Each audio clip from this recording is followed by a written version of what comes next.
Let's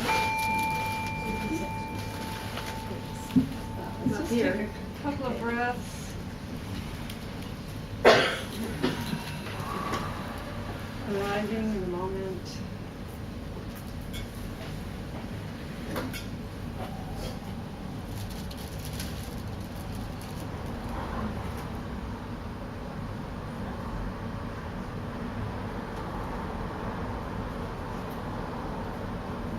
So I'm so honored to introduce Wendy Lang, a dear friend. We've known each other for over 25 years. Wendy came to our retreat center on Reed Island for an 8-month retreat. So we've known each other from deep roots of meditative state, meditating together, practicing full-time Qigong and other energy arts. And now she's been, for 8 years, coming back every year and doing these amazing trainings here in Vancouver. So let's give her a good hand.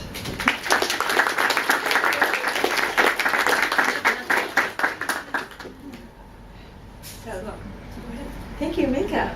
And so Minke is back here fresh from the giving a talk and of opening of a Super Chi Summit at Omega Institute in New York. Just got back last night. So yes. It was wonderful. Yes. Yeah, and that was back on Reed Island. Now you see the oysters from Reed Island. Yeah. Minke. Right line behind you. Maybe if the volume could go up just a little bit, that would be helpful, because when the buses rumble along, we can't. Oh, we don't have any speakers, so we'll just put the volume up a little bit. Yes, Okay, that's what I'm there we saying. go. Okay. Well, we're turning up the volume here. Yes. Yeah, I know, buses rumbling past. Anyway, so Minke also extraordinary artist and teacher. So I'm very happy to be here and actually being back here in Banyan, because it's been fun. I've given several talks here over the years, and it's been quite delightful. So, of course, tonight is about Medical Qigong, and people are starting to understand a little bit more about what Medical Qigong is. It was a bit of an anomaly when I first started teaching it. Those two words didn't seem to go together for anybody. There wasn't a lot of awareness. I started studying it, I guess, back in the late 90s with Dr. Jerry Allen Johnson, whose book we were passing around, and who created that book, a series of 5 books, and has now just completed a second series of 5 books, which is actually an update of the set that was being passed around here. And the latest, well, when I studied with him, there were no books. Well, he had some books, but there were no Medical Qigong books. And so we just, the other students and me, myself, we would all pass around notes. We'd all try and pay really good attention, and we sort of created our own books, of course, is what you would do. And at the end of that, there became a giant book that looked like a, big old dictionary that was about 4 inches thick or something, and then that got carted everywhere around the world with me at one point. And then that became 5 volumes, and most recently it's become 5 volumes, but they're all fatter, so it's a much fatter 5 volumes. And so this is all Medical Qigong, and what has happened over the course of time is he keeps expanding, and this last expansion he really wanted to put in all the roots of everything that's in the book, so where the information that is in the books came from, so it becomes more encyclopedic. So this was taught by this master, and this was taught by this lineage, and so everything in the books is now not just, well, I wonder where that, that information came from. Now it is really very clearly stated where all of this information on Medical Qigong has come from. So it's actually very awesome that he has taken all this time to do that. So for me, Medical Qigong was something that I got to, as Minke said, that we worked together out on their retreat. Her and her partner at the time had a wonderful retreat center on Reed Island. And at the time before that, I had a lot of health issues. I had problems with, I've been asthmatic, I had pneumonia, so I had a lot of issues with my lungs, and something that was very much like chronic fatigue, but that was in the 80s and no one said anything about chronic fatigue. You were just kind of like tired all the time. And so I went to work with them, and a very rigorous program, about 12 hours, 10 to 12 hours a day of practice every day. And since there were 2 of them and 1 student, I didn't get to slouch off in the corner and not show up that day. And it was amazing. And it took me a long time to get my energy back and my health back. And if you're familiar with Qigong, you know about microcosmic orbit. Well, it took me a couple months to get microcosmic orbit really going. And this was with a lot of practice. So what that helped me, the way that helps me is that if I have students and they're not getting it, it's like, you know, I can totally relate to how long it can take and how hard it can be and how much actual practice you have to do to really get that health foundation back and to really change your energetic patterns in your body. So I really had to go through that myself. And so in that process, spending that time in retreat, I definitely got my health back. And some other interesting things, I actually grew an inch. She did. I had always been 5'8.5", and then I remember looking at this because I had, kids, and it's like everybody's measuring. It's like, oh, I'm 5'8.5", and that's like, well, where's the ruler's wrong? So going down and looking at the floor, like it must be off the floor. And looking at my feet to see if I had shoes on or something, but I, literally had grown an inch with the Qi, and so the change in my posture, and so the Qi actually lifted me up. So you become lighter and you get in touch with the force of the earth that wants to rise up just like a tree. And so you gather that energy, you allow that energy to move through you and rise up, and you can actually grow from that, which is kind of amazing. I'd never heard of it at the time, but it's not actually that uncommon for someone doing a lot of that kind of practice to actually grow a little bit like that. So, and at that time we were doing the Mantak Chia's practices, and mixed with some other more esoteric practices and meditations. And I loved that. It changed my health, changed my life, gave me my life back, really. I'd look at other people and think, those people have a life, and I need more energy to have a life. So that was very wonderful to get that back, and I became a teacher of Mantak Chia's work, and I actually used to teach it in Vancouver back in the early 90s, and I was living here at the time. And very, very grateful for that. I also had a body work practice and all the usual Chinese medicine, acupressure, shiatsu, all those kind of things, craniosacral, the usual bunch of things. But I had that practice, and I had my Qigong practice. And then I heard about Medical Qigong, and I just heard the words, and I knew instantly from hearing those words that I was going to go practice that, and that was actually my next step in life. And so as soon as I heard it, it's like, okay, I'm doing that, and I started to study with Dr. Jerry Allen Johnson, who's of course the author of the books, and I spent a few years studying with him and learning all of those practices. And then I finished that, the course of study, went through, got my master's of Medical Qigong, and then I decided, well, I've done a lot of teaching of Qigong, and it's like, I'm not teaching this, it's way too involved, this is very complex, I don't want to teach this, I just want to practice it for a while. So I practiced it, and it was always amazing that it didn't feel like you did this much, but people had these profound results. So I actually loved doing that, and my energy work practice became more and more medical Qigong practice. And I said to the universe, I said, okay, I just want to practice this. The only way that I will teach this is someone has to come and knock on my door and say they have a class all ready for me to teach. I'm not going to go advertise, I just don't want to go through that song and dance. So one day, someone comes and knocks on my door, And they say, "Are you Wendy Lang?" Yes.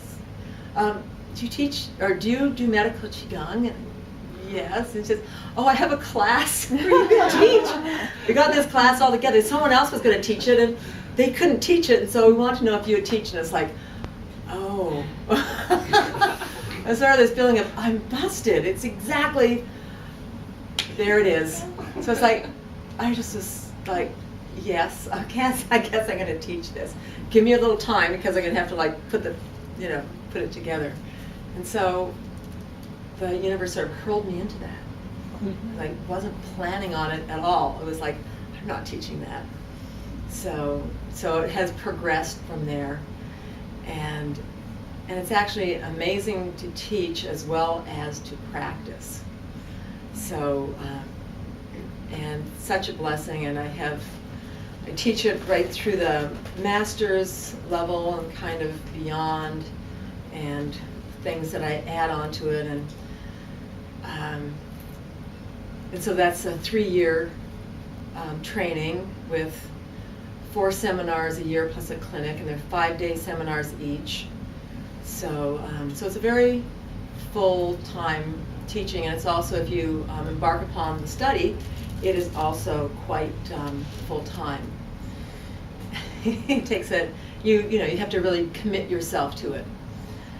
And as a practice, it's interesting, because the word medical, and one of the things I like is that in the new books, he's actually changed the name to Chinese Energetic Medicine, which is a little, I think, kind of closer to the truth, even though they were called Qigong hospitals in China. And what we do is taken from a lot from those Chinese, these Chinese medicine Qigong hospitals. The calling it Chinese energetic medicine distinguishes it from Qigong forms that people do and practices that are meant to increase their health. They're also called medical Qigong. So you have medical Qigong out there that you go and study medical Qigong, and it's all about practices to make you healthy.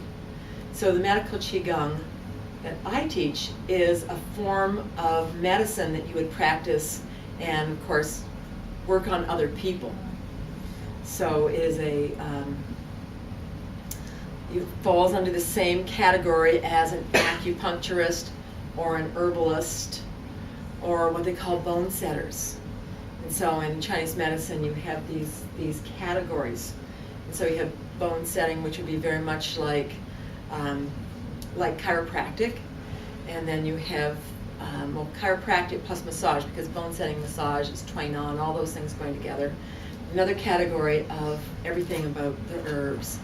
And then you have the acupuncture, which also includes a lot of other aspects too.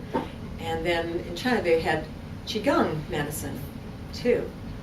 And so the Qigong is really the purely energetic form of the medicine. And we actually do all those other things, but we do them in energetic form.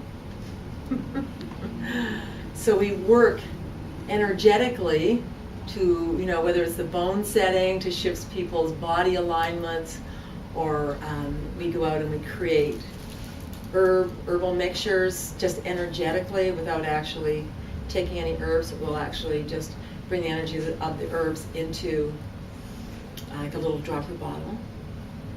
So we do that energetically. We have invisible needles, and we do cupping, energetic cupping.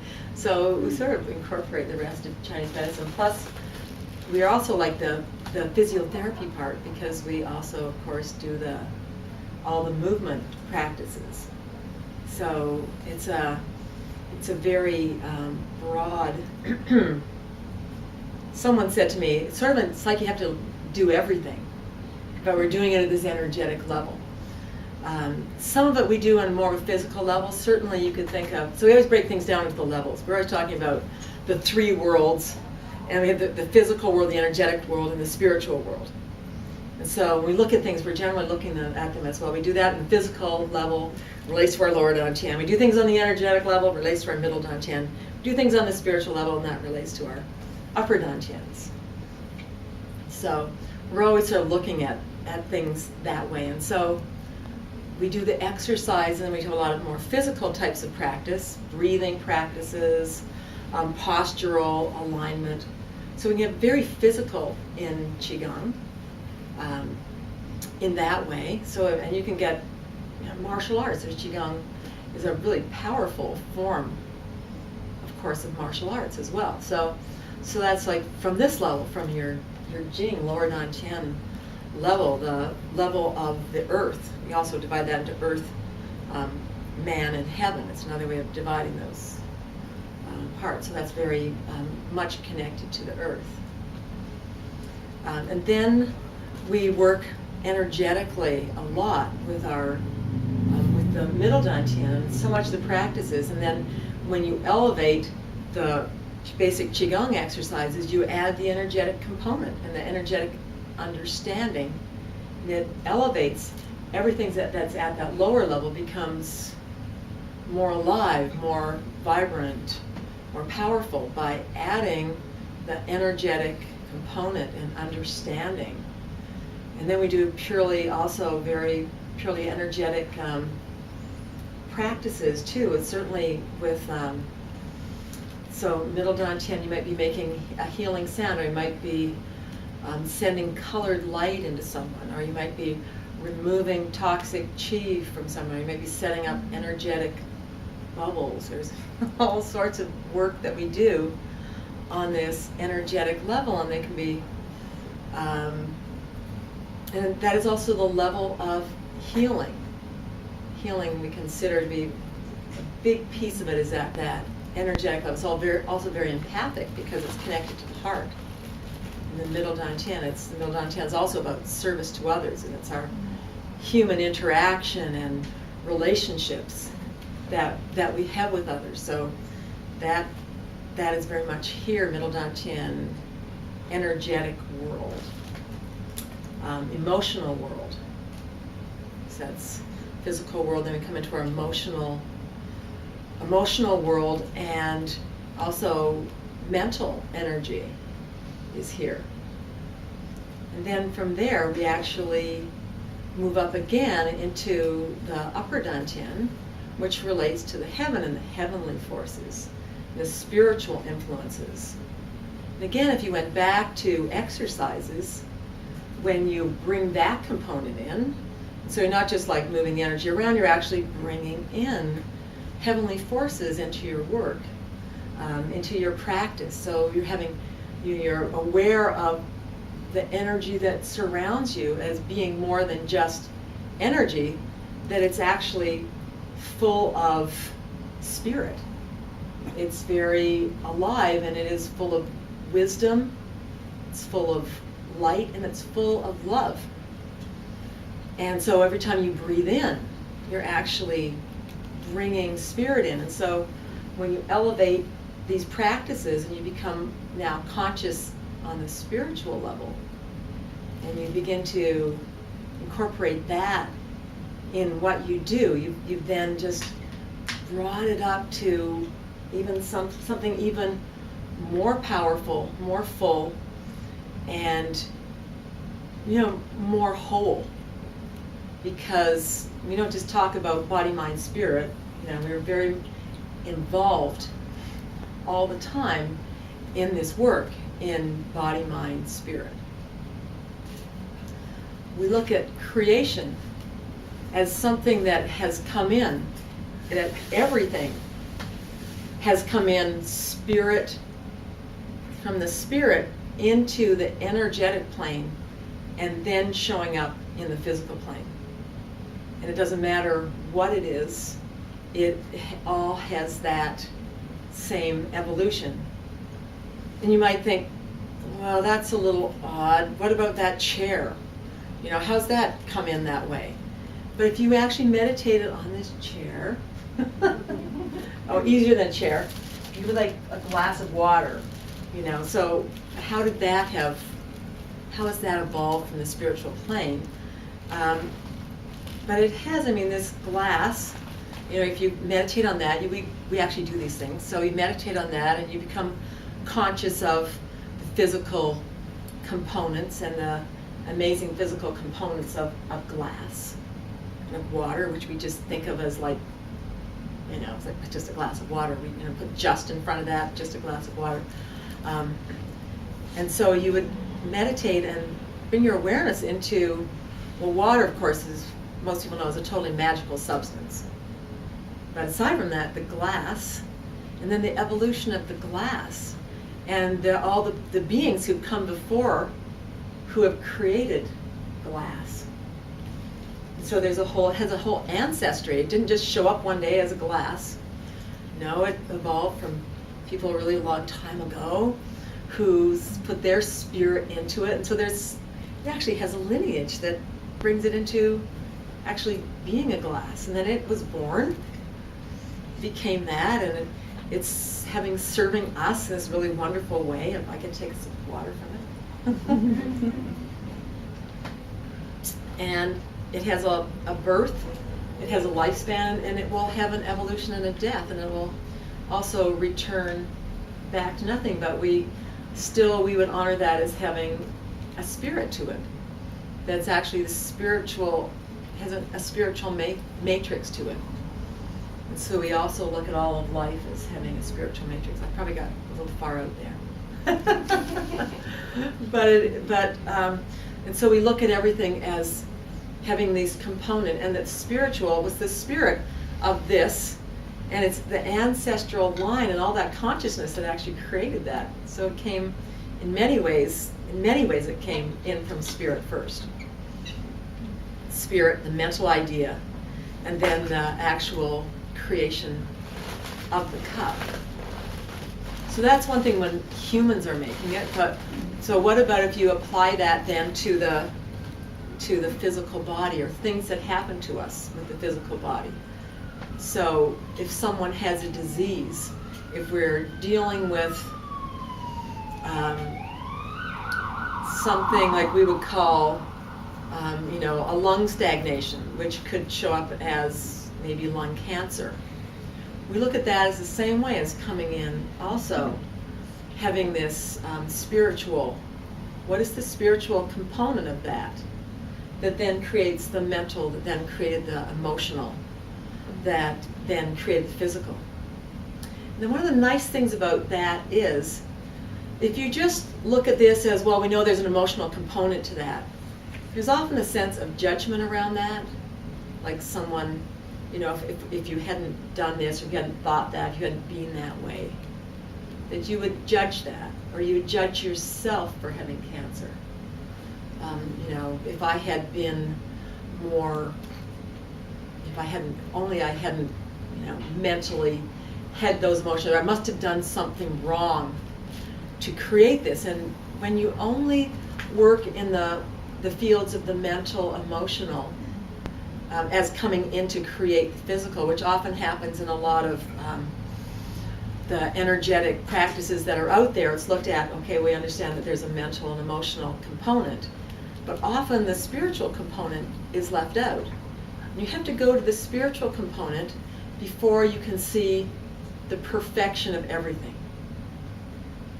When you see the perfection of everything, there's an incredible freedom that then happens that allows healing to occur. It's like, oh, I created this so that I could learn that. Nice. And people will often say, who've healed from cancer, like, it was my biggest learning experience ever.